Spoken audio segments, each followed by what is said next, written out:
아실까요? 모르실까요? 분명히 아시지요 라고 생각이 들어요. 그런데요, 우리가 교회 생활을 하다 보면 아니 교회가 왜 이래? 이거 진짜 하나님이 아시는 거야? 모르시는 거야? 이게 하나님이 정말 이러한 상황에 대해서 왜 침묵하시는 것 같지? 이런 생각이 들 적이 있습니다.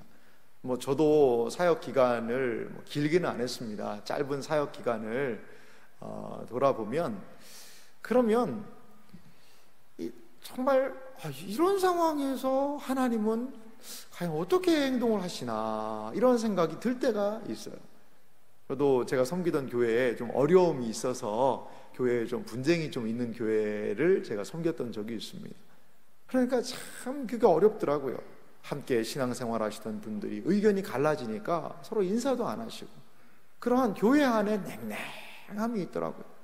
참 그것을 보면서 얼마나 울면서 기도했는지 모릅니다. 과연 이러한 상황을 주님은 알고 계시는가? 또 사회에 교회가 지탄을 받기도 하고, 목회자의 도덕적인 타락이 언론에 막 드러나기도 하고, 또 신문지상에 뉴스에도 지금 교회가 한 이야기가 계속 또 거론되고 있지 않습니까? 이러한 일들이 있을 때 과연 이러한 상황을 우리 주님 알고 계시나? 이러한 답답함이 있을 때가 있습니다. 또 어떤 때가 답답하냐면, 외국의 사례들인데 중국 같은 경우도 교회가 문을 닫아요. 문을 닫습니다. 제가 아는 중국의 선교사님이 계시는데요, 중국에서 열심히 사역을 잘 하셨거든요. 그래서 중국에 있는 지체들을 신앙으로 양육하고 얼마나 그 사역을 풍성하게 일으켰는지 몰라요. 근데 공안에서 부르는 거예요. 공안에서 뭐라고 그러냐면, 내가 네가 한 일을 다 알고 있다. 주님도 아시지만 공안도 아는 것 같아요. 그러면서 너 스스로 나갈래? 아니면 추방당할래? 이렇게 위협을 하는 거예요.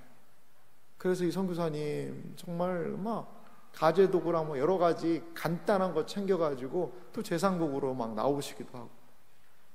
그러니까 이러한 어려움들이 있는데, 아니 교회가 당하는 내부적인 부패함, 또한 외부적인 어려움, 이런 상황들 주님 알고 계시나? 과연 주님이 아실까? 이러한 생각이 듭니다. 오늘 우리가 살펴보고자 하는 교회는 두아디라라는 교회입니다. 두아디라 교회를 향한 주님의 뜻은 무엇이고, 과연 주님은 이러한 교회의 상황을 알고 계시는가? 오늘 본문을 통하여서 우리가 좀 살펴보았으면 좋겠습니다. 먼저 이 두아디라는 어떤 도시인가, 이것을 우리가 좀 알아볼 필요가 있습니다. 여러분들 유인물도 좀 나눠드렸는데요, 유인물에 좀 자세한 내용들이 있으니까 유인물을 살피면서 보겠습니다. 두아디라는 과연 어떤 도시였을까? 이 두아디라라는 이 도시는요, 정치보다 상업으로 유명한 도시였다고 합니다. 특히요, 이 사도행전 16장에 누가 등장하냐면 자주장사 루디아라는 사람이 있죠. 이 루디아의 고향이 어딘 줄 아세요? 두아디라입니다. 두아디라.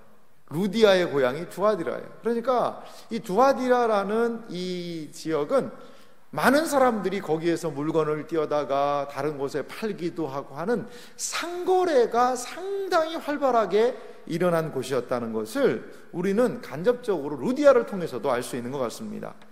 그리고요, 이 두아디라에는요, 수많은 길드라는 게 있습니다. 길드. 이 길드라는 것은 유인물 안에도 있습니다만 같은 품목을 취급하는 상공업자들의 동업 조직을 길드라고 합니다.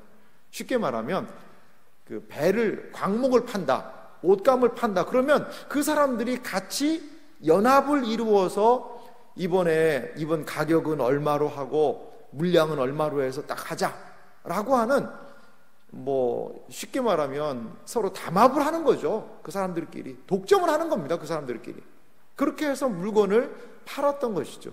예전에는 자유경쟁 체제보다는 이렇게 서로 길드라는 것을 묶어가지고 사람들이 물건을 파는 그러한 조합 형식의 모습들이 상공업자들의 이 동업이 이루어졌던 것 같습니다. 그래서 여기에는 상인 길드, 가죽 파는 사람들, 제빵, 모직, 의복, 금속, 세공 등 여러 가지 물건을 같이 함께 파는 길드라는 것이 이 두아디라에 있었다는 거죠.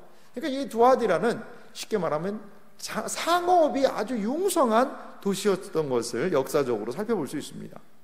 그런데요, 반가로 3번에도 보면 길드는 단지 상업만을 위한 조직이 아니라 사회생활의 중심 역할을 했다는 겁니다. 그래서 길드 조직은 시민생활의 중심부를 차지하고 있었습니다. 그러니까 길드에 소속이 되지 않으면 사회생활이 불가능할 정도로, 장사도 할 수가 없고 아예 사회생활이 불가능할 정도로 그 사회 자체가 조직적으로 이렇게 탁 짜여진 것을 볼 수가 있습니다. 그래서 4번을 보면 두아디라의 길드는 각자에 뭐가 있었냐면 수호신이 있었어요. 우리 이번에 가죽을 파는데 아이고 가죽신님 우리 가죽 잘 팔리게 해주세요. 그런 게 옛날에 있었다는 거죠. 우리 장사의 뒤를 봐주는 수호신이 있었다는 거예요. 그래서 이 길드는요, 이 신들을 위해서 축제를 개최했다는 거죠.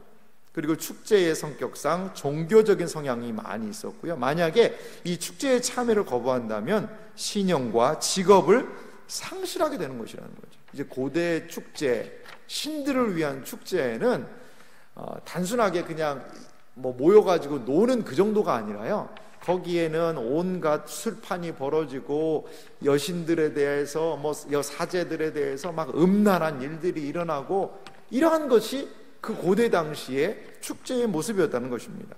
그래서 반가로 5번을 보면요, 두아디라는 황제를 숭배하지는 않았지만 제우스의 아들인 아폴로를 숭배했고요, 이 도시의 우상 숭배는 아폴로 신전과 길드 수호 신들을 섬긴 것이었다는 것이죠. 이 두아디라의 우상 숭배, 잘못된 것은 두 가지인데요, 아폴로 우상을, 아폴로 신을 섬겼고 길드의 수호 신을 섬기는 그러한 잘못된 일들을 범했던 것을 볼 수가 있습니다. 여기에 교회가 세워졌다는 것이죠. 그래서 제가 가만히 곰곰이 생각해 봤습니다. 이걸 어떻게 생각을 할 수 있을까? 제가 예전에 서울에서 사역할 때 동대문에 간 적이 있습니다. 동대문. 최근에 이 동대문 평화시장에 불이 났지 않습니까? 근데 제가 그 평화시장, 그 동대문 그쪽을 가봤더니 정말 세상에 옷이 그렇게 많을 수가 없어요.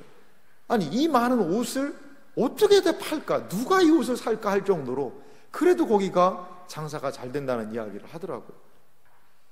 마치 이런 것과 같은 거예요. 이 동대문에 수많은 옷을 파는 사람들의 그 상가 번영회, 거기에 소속되어 있는 사람이 신앙생활하는, 동대문에 놓여있는 그 교회를 생각해 보시기 바랍니다. 그러면 그 동대문 상가 번영회 그런 거에 영향을 받겠습니까? 안 받겠습니까? 받을 수밖에 없죠. 거기에서 야, 일요일 날도 문 닫으면 안 된다, 문 열어라. 그러면 어떻게 해야 돼요? 문 열어야 되는 겁니다. 며칠간은 딱 쉰다. 그분들은 휴가가 따로 없더라고요. 거기 상가 번영회에서 이날 쉰다라고 그러면 그날 쉬어야 되더라고요. 문을 닫을 수가 없다는 거예요. 문을 닫아놓으면 이 사람들이 안 온다는 거예요. 그래서 문을 닫으면 안 된다는 거죠. 이러한 그 안에 룰과 법칙들이 있다는 것이죠. 약간 이 두아디라 교회가 속한 이 성도들의 상황도 그러하지 않았을까? 거기에서 먹고 살아야 되죠. 그러다 보면 길드에 참여해야 되죠. 그런데 그러다 보니까 막 수호신을 섬겨라, 이거는 하지 마라 하는 여러 가지 상황들이 그들 가운데 놓이게 되었다는 것입니다. 이러한 두아디라 교회를 향하여서 주님은 칭찬을 하십니다. 두아디라 교회를 향하여서 어떻게 칭찬하셨는지를 좀 살펴볼까요? 첫 번째는요, 우리 계시록 2장 19절 말씀을 한 목소리로 좀 같이 한번 읽어보면서 시작하겠습니다. 내가 내 사업과 사랑과 믿음과 섬김과 인내를 아노니 내 나중 행위가 처음 것보다 많도다. 아멘.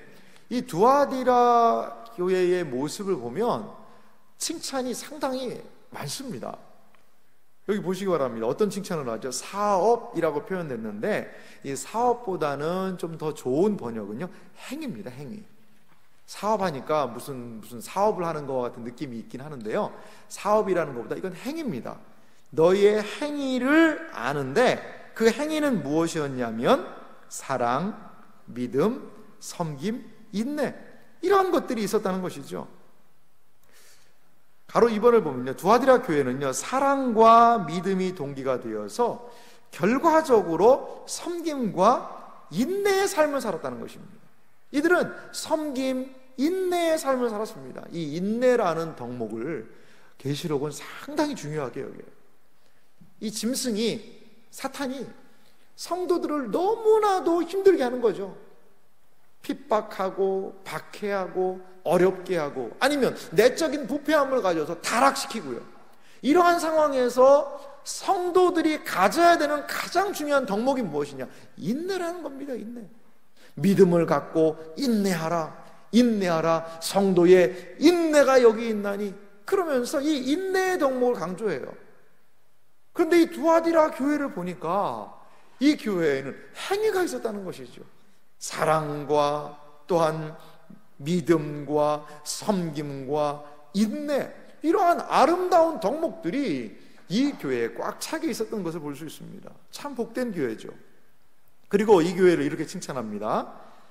반가로 이번에 보면요, 나중 행위가 처음 것보다 많도다, 이렇게 얘기합니다. 이 많다라는 표현보다 크다라는 표현이 더 적합할 수 있습니다. 그러니까요, 이 교회는요 나중 행위가 처음 것보다 많다는 거죠. 그러니까 처음이 더 좋다는 거예요? 점점 더 좋다는 겁니까? 이 점점 잘하는 교회입니다. 그래서 이 표현은요 유인물에도 나와 있습니다만 에베소 교회와 대조를 이루는 표현입니다. 에베소 교회는 어떻게 했죠? 처음 행위를 잃어버렸다, 처음 사랑을 잃어버렸다라는 책망을 받았는데, 이 두아디라 교회는 처음보다 점점 좋아지는 겁니다. 처음보다 점점 좋아지는 교회, 얼마나 복된 교회예요. 우리 교회도 이런 교회가 되기를 간절히 소망합니다. 지금보다도 내년이 더 좋은 교회, 그리고 가장 우리 교회가 좋은 때는 그때면 좋겠어요. 언제일까요? 주님이 오시는 날, 예수님이 다시 이 땅에 오실 텐데, 그때까지 우리 교회가 더욱더 왕성하게 주변에 믿지 않는 사람들을 진리로 인도하고, 또한 이 몸된 교회에 나온 사람들에게 진리를 알려주고 인생의 삶의 목적과 의미와 방향을 알려주고, 그래서 영혼들 가운데 새로운 역사들이 일어나고 살맛이 나고 의미를 발견하고 하는 일들, 얼마나 복된 일입니까? 그러한 하나님의 사명을 감당하는 일들이 우리에게 있길 간절히 소망합니다. 제가 신문을 보다 보니까요, 어떤 게 있냐면 한 정신과 의사가 그런 얘기를 해요. 의미를 발견해야 된다는 거예요. 의미를. 그 많은 사람들이 막 우울증도 오고 무기력하고 하는데, 날마다의 삶에서 자그만 거지만 의미를 발견하려고 노력을 하면, 그러면은 그러한 것을 좀 이길 수 있습니다라고 얘기하더라고요. 제가 그거 읽으면서 아이고, 그거보다 더 좋은 게 있는데 생각이 들더라고요. 뭡니까 여러분? 예수 믿으면 되죠. 예수 믿으면 내 삶에 의미가 없다라고 그냥 이 꾸역꾸역 그 반찬 없는 밥을 그냥 꾸역꾸역 먹듯이 인생을 살아가는 분들에게 하늘의 뜻, 하나님의 뜻, 그리고 내가 살아가고 있는 목적과 의미, 인생이 어디에서 와서 왜 살며 어디로 가는지, 이것들을 의미 덩어리 자체라는 것을 알려주는 것이 저는 교회라고 믿습니다. 그렇죠. 교회가 이거 해야 되는 것입니다.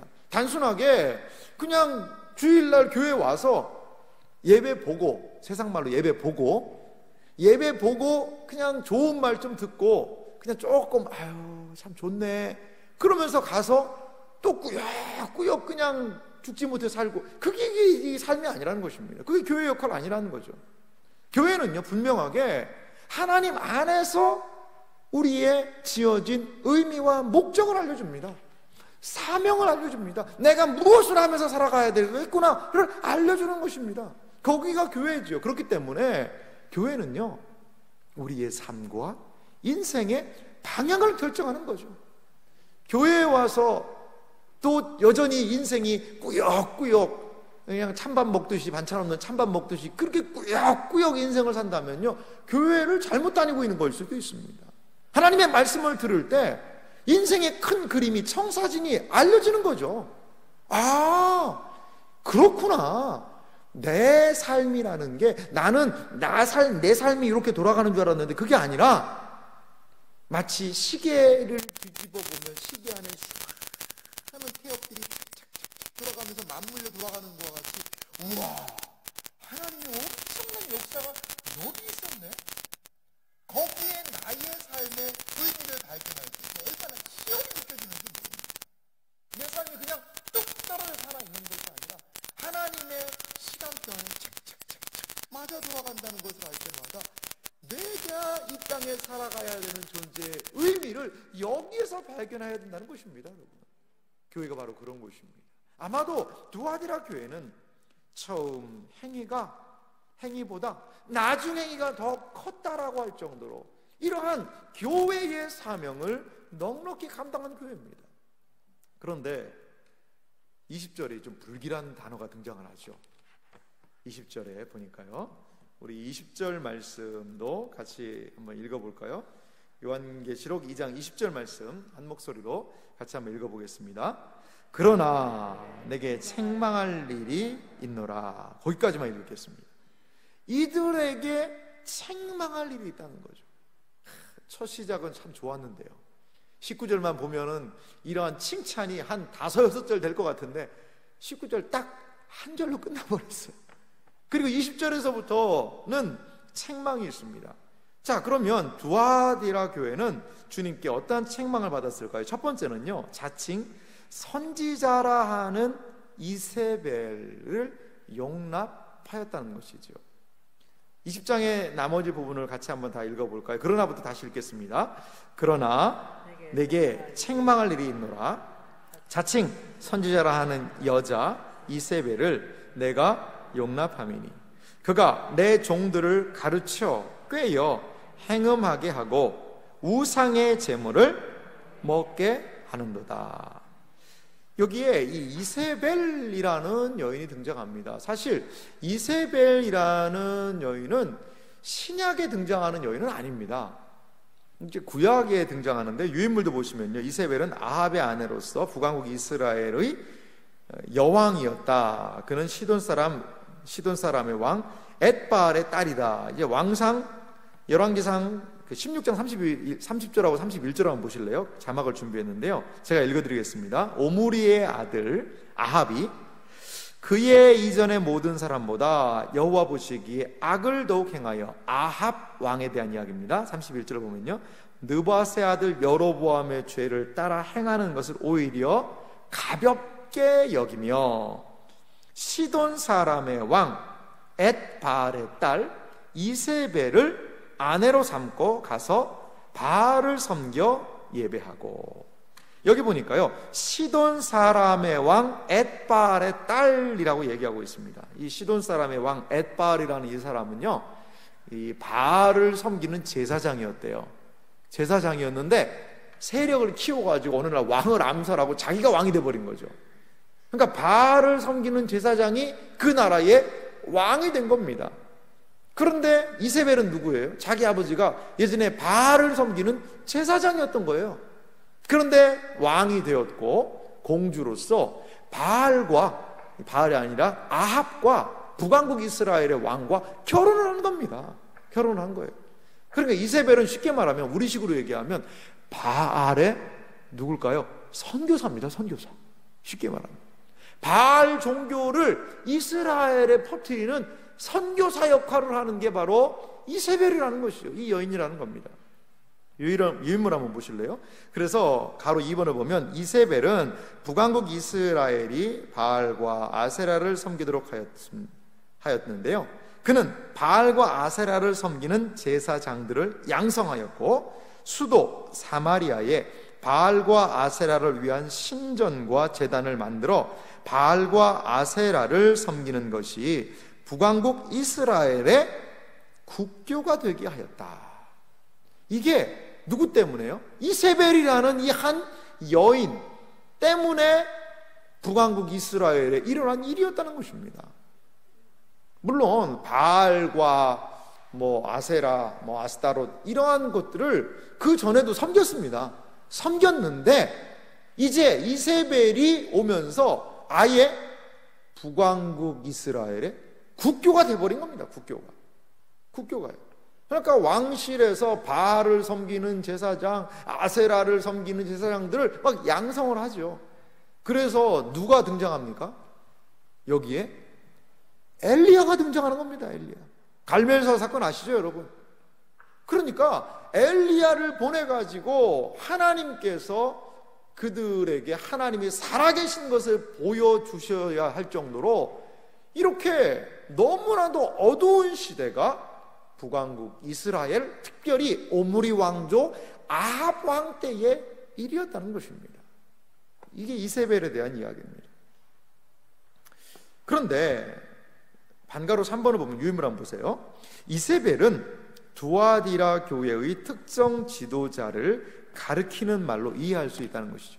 이세벨과 같은 그러한 성격을 가진 사람이 어디에 있었다는 거죠? 교회 안에 있었다는 거예요. 참 놀라운 일 아닙니까?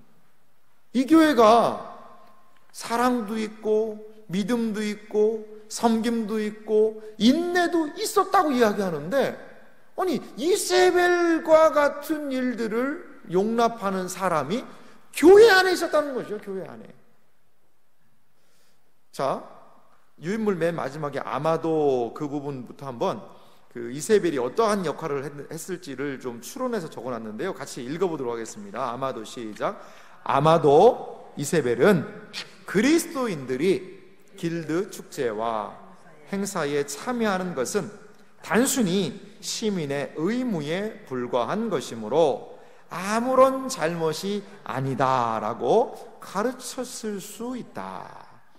한 성경 주석학자가 이런 이야기를 해놨더라고요. 저도 참 이 부분에 공감을 합니다.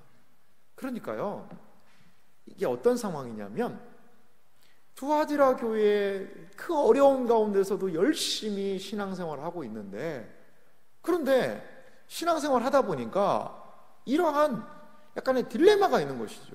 아니 우리가 이 길드를 참여하지 않으면 너 어떻게 장사할래? 야 그냥 그 축제는 자 봐라, 우상이 있냐? 아니 하나님이 우리가 이렇게 한다고 하나님의 영광에 먹칠이 되냐? 그런 거 아니지 않냐? 우상은 없는 거다. 우리가 그냥 단지 이거는 국가의식으로 내가 장사하려니까 장사하는 사람들끼리 그냥 하는 거지, 이게 신이 받고 그런 거 우상숭배 그런 거 아니다. 이러한 식으로 그들이 이야기를 하고 있는 것입니다. 이러한 식으로. 이게 뭐냐면 이세벨의 역할이라는 것이죠. 세상이 교회와요 적절한 타협점을 가지고 있는 것입니다. 우리 신앙의 선배들, 우리나라는 기독교가 그렇게 오래진 않습니다만 그래도 우리 신앙의 선배들이 했던 좋은 믿음의 전통들이 있지 않습니까? 정말 너무나 철저할 정도로 예전에 주일 성수 같은 것도 했지 않습니까? 주일 성수. 그래서 예전에 돈 쓰면 안 된다 그래가지고요, 돈 쓰면 안 된다고 그래서 버스도 안 타고 걸어오신 분들이 계시더라고요. 옛날에 돈 쓰면 안 된다는 그것 때문에 걸어서 예배당에 오기도 하고요. 주일날을요 철저하게 이날은 예배하는 날로 삼으려고 했습니다. 주일날 장사하는 것 꿈도 못 꾸죠. 주일날 장사하는 것 꿈도 못 꿀 정도였습니다. 그런데 지금은 이 주일 성수에 대한 개념이 약간은 많이 무너져 버린 것이 사실이기도 합니다. 철저하지 않아요. 그냥 내가 좀 바쁜 일이 있으면은 그렇게 할 수밖에 없지 라고 생각을 하고 그냥 시간이 되면 가고 안 되면 형편을 하나님도 아시겠지 라는 우리 안에 많은 부분에 타협점이 생긴 것은 아닌가. 어떤 분들은 아침 일찍 예배를 드리세요. 왜 일찍 예배 드리시나 가서 신방에서 봤더니 오후에 가게 열려고 일찍 예배를 드린대. 오후에는 가게를 열어야 되니까 일찍 예배를 드리신다는 것이죠. 자, 그거 참 이게 어려운 부분이긴 합니다. 지금 이 두아디라의 두아디라 교회의 이세벨이 하는 역할도 지금 시대로 얘기하면 그러한 수많은 신앙생활에 타협점들을 주는 것이죠. 야, 꼭 기도를 그렇게 해야 되냐? 새벽에 꼭 그렇게 나가서 기도를 해야 되냐? 금요철야에 가서 그렇게 기도를 해야 되냐? 꼭 그렇게 해야 된다고 하나님이 들으시냐? 그냥 기도라고 보다도 기도하는 마음으로 하는 것도 하나님이 다 알고 계시지 않느냐? 어떻게 쉬지 말고 어떻게 기도하냐? 그냥 누워서 나는 자기는 기도한다는 거예요. 누워서. 어떻게? 누워서 하나님 감사합니다 이렇게 한다는 거예요. 때로 집에서 철야를 한다는 겁니다. 그래서 어떻게 철야를 하나 봤더니 자기 전에 기도를 시작한다는 거예요. 그리고서는 아침에 눈 뜨고 예수님의 이름으로 기도합니다 이렇게 한다는 거예요. 그럼 철야를 하는 거예요. 그러니까 많은 부분에서 신앙생활에 이 타협점들을 가지고 신앙생활을 하는 것이죠. 유럽의 교회들의 모습을 보면 뭐 제가 유럽을 다 돌아보지는 않았습니다만 이 영국이라는 나라를 좀 돌아봤거든요. 이 영국이라는 나라에 기독교가 얼마나 융성했고 거기에서 우리 선교사도 보내고 했잖아요. 토마스 선교사님이라는 분은 그 영국에서 오신 선교사님이시거든요. 그렇게 기독교 신앙이 풍성했던 거긴데요. 지금은요, 우리 교회만 한 예배당에도 몇 사람이냐면 한 20명이 이렇게 앞에 앉아 있어요. 그리고 이 건물을 유지 관리를 못하니까 결정을 해서 그냥 교회를 매각시켜버린 거죠. 존 낙스라는 엄청난 목사님이 계셨거든요. 이 스코틀랜드 쪽에 불의 사자와 같은 목사님인데 그 목사님이 목회하던 교회가 지금 박물관이 됐습니다. 박물관. 이 로이드 존스라는 이 목사님이 계셨는데 근 천 몇백 명, 한 근 2,000명 정도 모이는, 영국에서는 2,000명도 엄청 큰 교회입니다만 그러한 교회가 1950, 60년대까지도 그렇게 크게 융성했던 교회입니다. 불과 한 70년 전만 해도요. 점점 인원이 줄더니 제가 한 2000년에 영국에 갔었는데 그때 당시 성도들이 약 한 300명 그 정도 되더라고요. 근데 얼마 전에 이제 2010년인가 기사를 봤는데 지금은 성도들이 한 100명으로 줄었다고 그러더라고요. 100명. 그러니까 점점 이 기독교 신앙이 위축이 되는 거죠. 근데 영국에 어떠한 일이 있었냐면 이 신앙적인 타협을 많이 하는 거예요. 논리적으로, 이성적으로 이러한 타협을 하다 보니까 조금씩 내려놓다 보니까 아니 이게 슬금슬금 이게 세상인지 교회인지, 그럼 교회를 왜 가야 되는데, 그래? 맞다, 왜 가야 되냐? 나도 몰라. 그럼 안 갈래. 그래, 가지마. 이런 식으로 되는 거죠. 어떤 분이 재밌는 이야기를 하시죠. 이게 개구리 있죠, 개구리를 뜨거운 물에 튀기는 방법에 대해서 얘기를 하더라고요. 팔팔 끓는 물에다가 개구리를 이렇게 딱 집어넣으면 어떻게 될까요? 개구리가 그냥 죽겠습니다 하고 그냥 푹 들어가서 가만히 있을까요? 그냥 막 펄떡 뛰어나오지 않겠습니까? 냄비 뚜껑을 닫아놓으면 뚜껑을 하면 치고 나올 거예요, 개구리가. 그 정도 개구리가 막 힘이 있으니까. 근데 어떻게 한다고 그래요? 약간의 미지근한 물에다가 개구리를 이렇게 딱 넣어놓는 거예요. 그럼 개구리가 이렇게 하면 미지근하니까 이렇게 가는 거죠. 근데 불을 살살 올리는 거죠, 살살. 불을 살살 올리면요, 개구리가 이렇게 수영을 하면서 어이구 좀 덥네 그런다는 거죠. 그러면서 이렇게 하다가 뜨거운데, 아니 뜨거워지면 그냥 확 나올 것 같은데 어이구 덥네 하면서 그냥 수영을 하다가 개구리 탕이 된다는 거예요. 참 이게 의미심장한 이야기입니다, 이게. 그러니까 처음에 막 교회를 위협하는 막 뭐가 오고 그러면 교회가 막 딱 정신 차려서 안 돼! 하고 얘기하는데 슬금슬금 조금씩 슬금슬금 조금씩 그게 들어오는 거예요. 그러니까 이게 해도 되나 안 해도 되나? 그냥 기준이 모호해지는 것입니다. 그게 바로 무엇이요? 이세벨이 한 일이었다는 것입니다. 자, 그러면서 이 이세벨이 20절에도 뒤에 보니까요, 그가 내 종들을 가르쳐 꾀어 행음하게 하고 우상의 제물을 먹게 하는도다. 그거 그냥 신들의 그 참여하는 거, 그거는 그냥 의식이다. 그냥 뭐 너무 의미 두지 말고 그냥 마음 편안하게, 너도 그래야 먹고 살지 않겠니? 라는 적절한 타협점들을 이 이세벨, 뭐 이름이 이세벨은 아니었을 것 같아요, 교회 안에서 그러한 생각을 주입한 지도자들이 있었다는 것입니다. 주님께서는 두 번째로 이들에게요, 회개할 기회를 주었다라고 그렇게 또 이야기를 하고 계십니다. 여기 보니까요, 우리 4번 정도 읽겠습니다. 4번, 그 유인물 4번 보겠습니다. 두아디라 교회는 위쪽에 버가모의 거짓 교사보다 더 오래 거짓 예언과 거짓 교훈을 강조한 것으로 보인다. 이게 무슨 말이냐면, 이 이세벨이라는 이 간교학에 들어온 게 상당히 오래된 것 같다는 것이죠. 두아디라 같은 경우에는, 이 버가모 교회 같은 경우에 14절에 보니까 이런 표현이 있어요. 그러나 내게 두어 가지 책망할 것이 있다 라고 발람의 교훈을 따른다 얘기했고, 두어 가지라고 얘기했는데, 이 두아디라 교회는 두어 가지가 아니에요. 이미 그러한 생각이 꽉 이들에게 찌들어 있었던 것 같습니다. 그래서 가로 5번 한번 보실래요? 5번은 같이 한 목소리로 읽겠습니다. 시작. 이세벨을 따르는 자는 궁극적으로 우상 숭배하는 세상 제도와, 그렇습니다, 우상 숭배하는 세상 제도와 거의 동일한 모습을 교회 안에서 행하고 있는 것이죠. 교회 밖에서 우상 숭배가 만연되고 있는데 교회 안에서도 우상 숭배가 이루어지고 있는 것이죠. 무엇 때문에요? 적절하게 해도 된다, 가서 해도 된다라는 이 타협점을 가르쳤기 때문입니다. 이번에 보면요, 이제 주님께서는 회개할 기회를 주었으되 이들이 회개하지 않았다라고 책망을 하고 계십니다. 우리 21절 말씀 같이 한번 읽어볼까요? 또 내가 그에게 회개할 기회를 주었으되 자기의 음행을 회개하고자 하지 아니하는도다. 주님께서는 회개할 기회를 주셨다는 것이죠. 하지만 이들이 회개를 안 했다는 것입니다.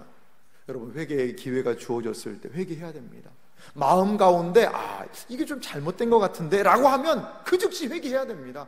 아이고, 다음에 회개하지. 아니요, 다음은 우리의 시간이 아닐 수 있습니다. 하나님이 우리의 양심을 자극하시든지 하나님이 우리의 상황을 회개의 상황으로 모시든지 하면 즉각 회개해야 됩니다. 회개의 기회를요 상실할 수 있다는 것입니다. 유인물 한번 보시면요, 가로 1번을 보면요, 그들은 음행과 우상 숭배를 회개하지 않았다는 것입니다. 2번은요, 회개하지 않는 자에게 임하는 심판에 대해서 이렇게 얘기합니다. A를 보면요, 침상에 던져버리겠다는 것입니다. 침상은 그냥 잠자라는 것이 아니라 뭐냐면 질병을 이야기하죠. 질병의 고난, 고통, 이러한 것들을 상징합니다. 회개하지 않는 자들에게 두 번째는요, 큰 환난을 던지겠다는 것입니다. 점점 커집니다. 질병의 침상보다 더 포괄적이고 다양한 환난을 이야기하고 있는 것이죠. 세 번째는요, 자녀의 죽음이에요. 이세벨의 가르침을 따르는 추종자들은 하나님의 심판으로 죽게 된다는 것입니다. 여기 보면요, 23절 말씀에도 있는데요, 거기에 그의 자녀를 죽이리니 라는 말씀이 있습니다. 거기에 그의 자녀는 사실 좀 우리가 한국말은 모호합니다만 쉽게 말하면 영어식으로 번역하면 그녀의 자녀들입니다. 그녀의 자녀. 그녀가 누구겠습니까? 이세벨이죠. 이세벨을 따르는, 그녀를 따르는 그 사람들을 죽이겠다는 것이죠. 죽이겠다는 거예요. 이렇게 주님께서는 말씀을 하고 있습니다. 거기 화살표된 부분 같이 한번 읽어볼까요? 같이 읽겠습니다. 이 심판이 세상에 알려져서 그리스도가 심판자라는 사실을 명백하게 알게 된다는 것입니다.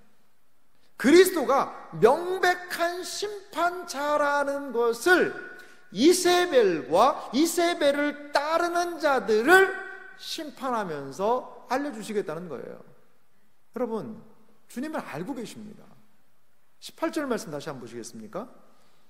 요한계시록 2장 18절 말씀 한 목소리를 같이 읽어보겠습니다. 두아디라 교회의 사자에게 편지하라. 그 눈이 불꽃 같고 그 발이 빛난 주석과 같은 하나님의 아들이 이르시되. 예수 그리스도를 소개할 때에요, 눈이 불꽃 같다는 것입니다. 우리 주님, 불꽃 같은 눈으로 감찰하시는 분이라는 거죠. 발이 빛난 주석과도 같다. 이 발이 주석과도 같다라는 것은 무슨 표현이라고 했는지 기억나시죠? 적장들을 전쟁에서 이긴 다음에 어떻게 한다고 그랬어요? 목을 발로 밟는다고 그랬지 않습니까? 이게 전쟁의 승리에 대한 상징이었거든요.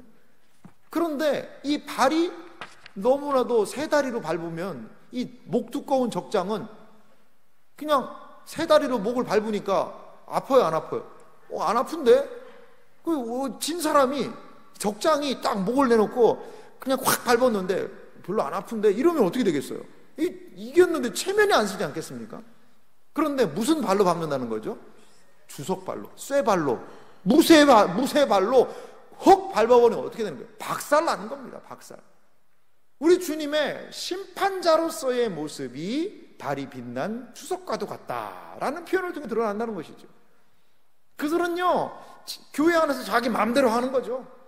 자기의 마음대로 이러한 일들을 행하고 자행자제하고 있는 것입니다. 그런데 그들에 대하여서 우리 주님은 다 알고 계시다는 거예요. 18절에 불꽃 같은 눈으로 빛난 주석과 같은 발로 심판하시겠다는 것입니다.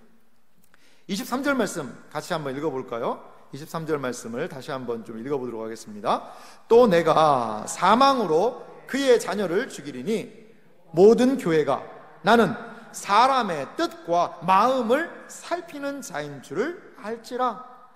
내가 너희 각 사람의 행위대로 갚아주리라. 아멘. 저기 보십시오. 모든 교회가 나는 사람의 뜻, 마음을 어떤 사람이라는 거죠? 어떤 존재라는 거죠? 살피는 존재인 줄 알아야라는 것이죠.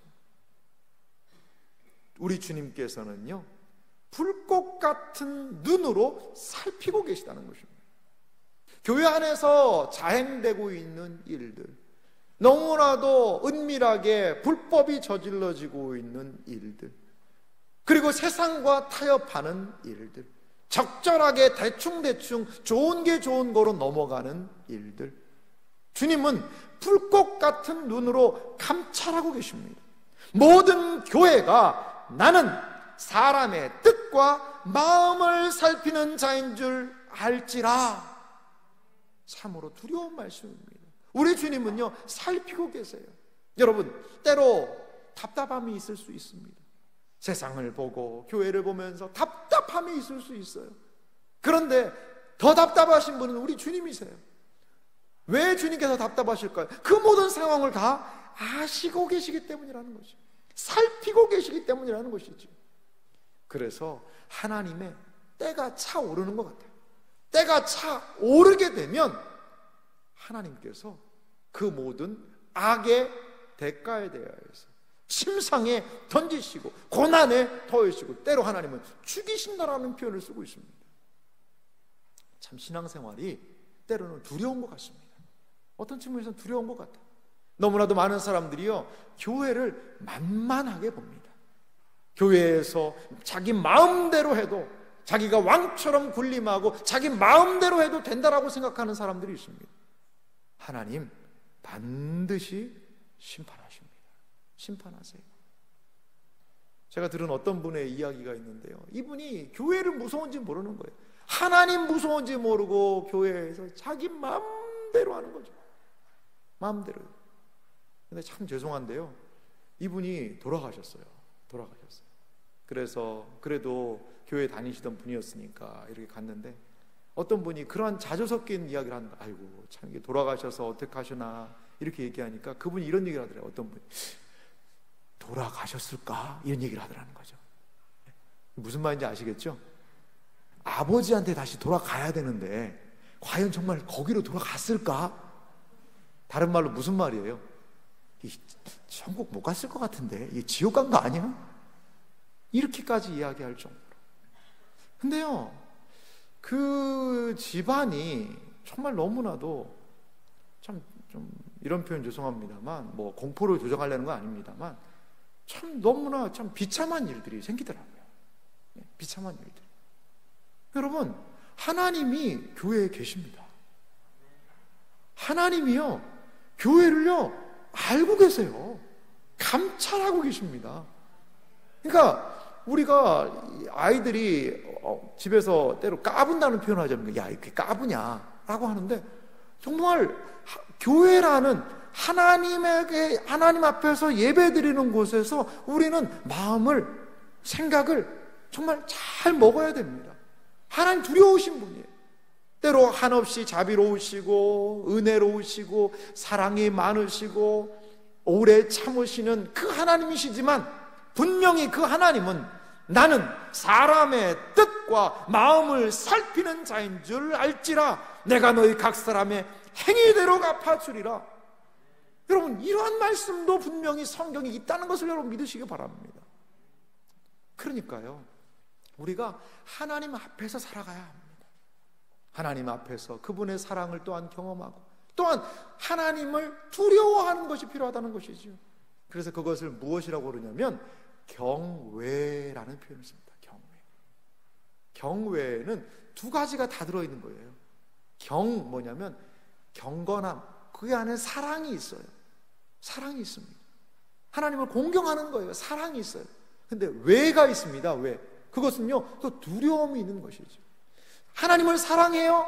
하지만 함부로 할 수 없는, 범접할 수 없는 두려움이 있는 거예요. 하나님을 정말 너무나 가까이 하고 싶어요. 사랑해요.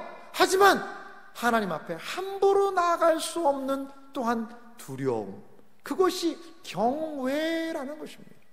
경외는 신자로 하여금 하나님을 바로 섬기게 하는 가장 중요한 하나님에 대한 태도라는 것입니다. 지금 두아디라 교회는요, 하나님을 경외하는 것에서 멀어져 있는 것입니다.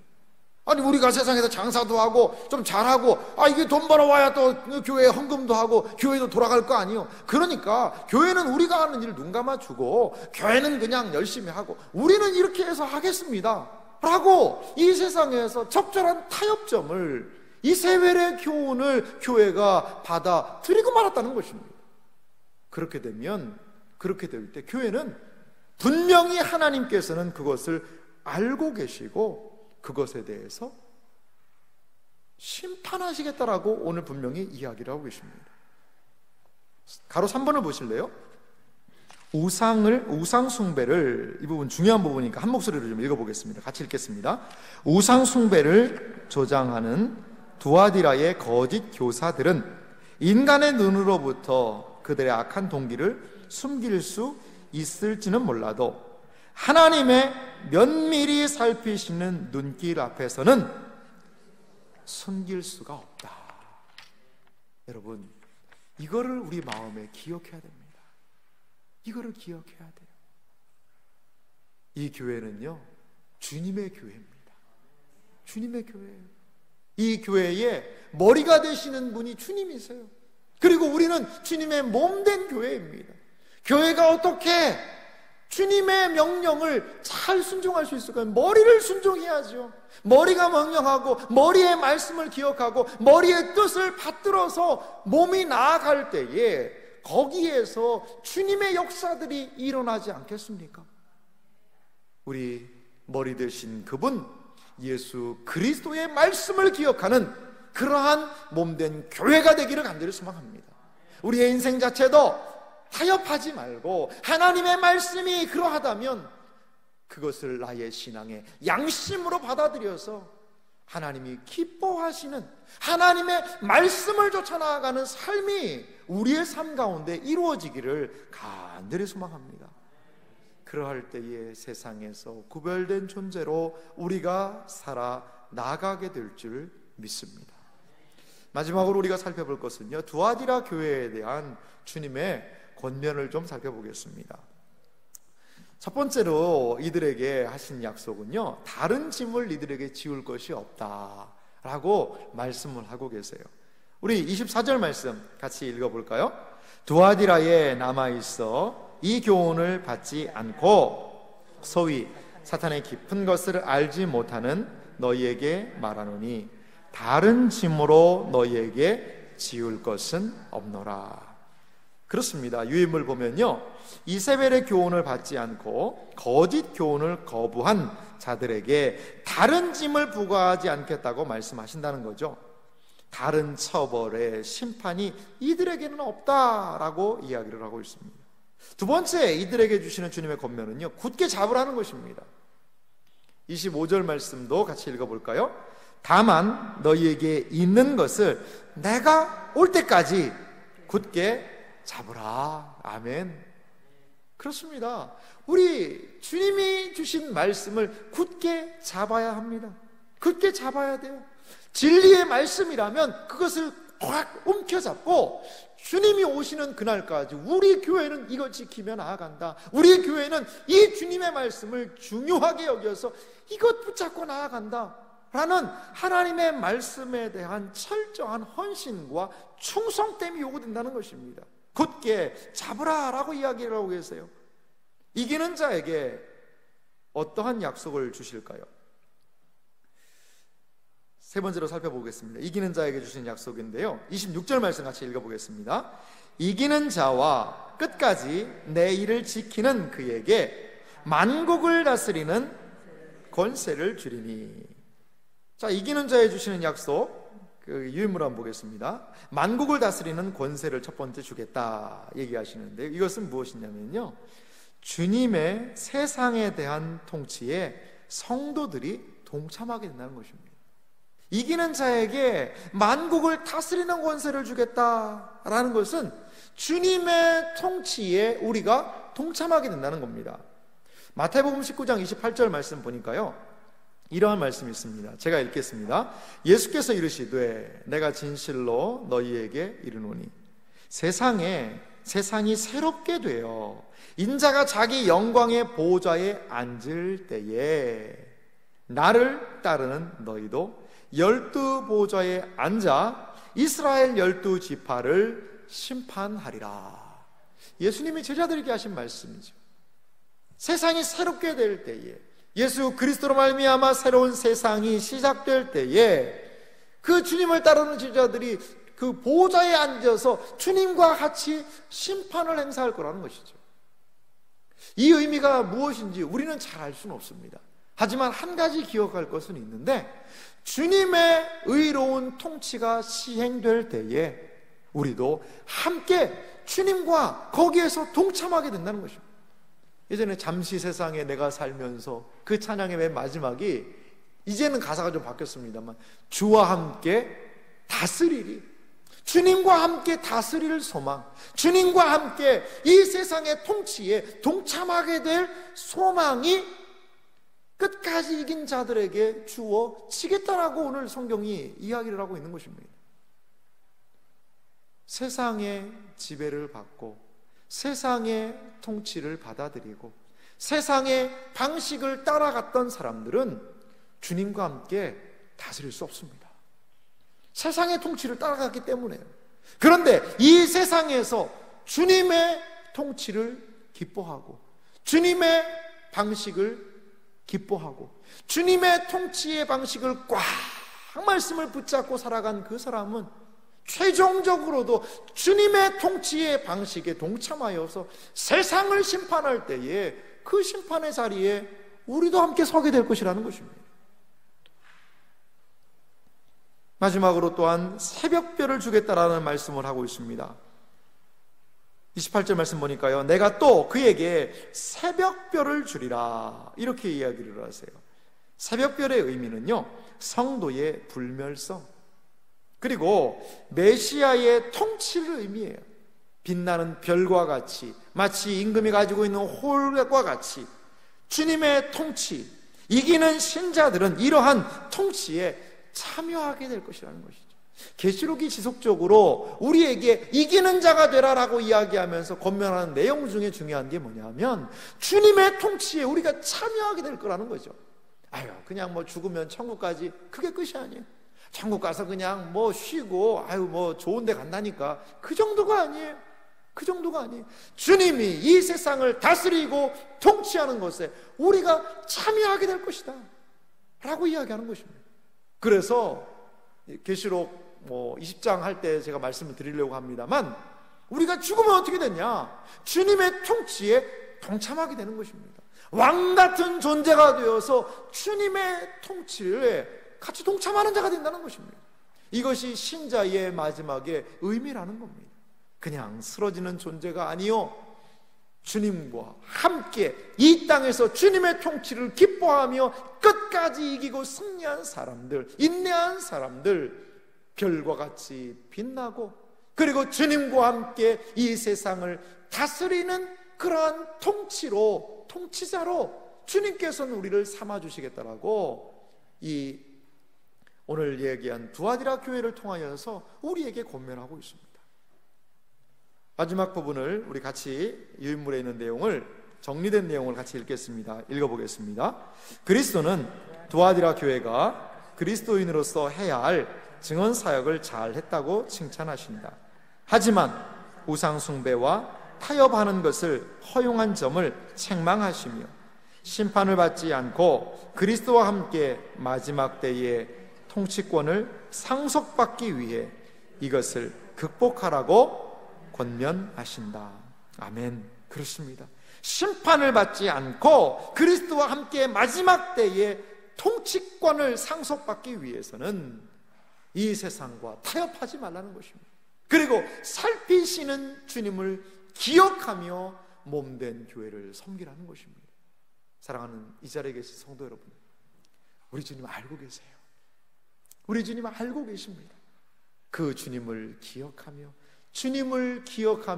주님을 경외함으로 신앙생활 하시는, 세상과 타협하지 않고 정말 신자의 온전한 모습을 갖추며 신앙생활 하시는 여러분들의 삶이 되시기를 주님의 이름으로 축원합니다. 함께 기도하겠습니다.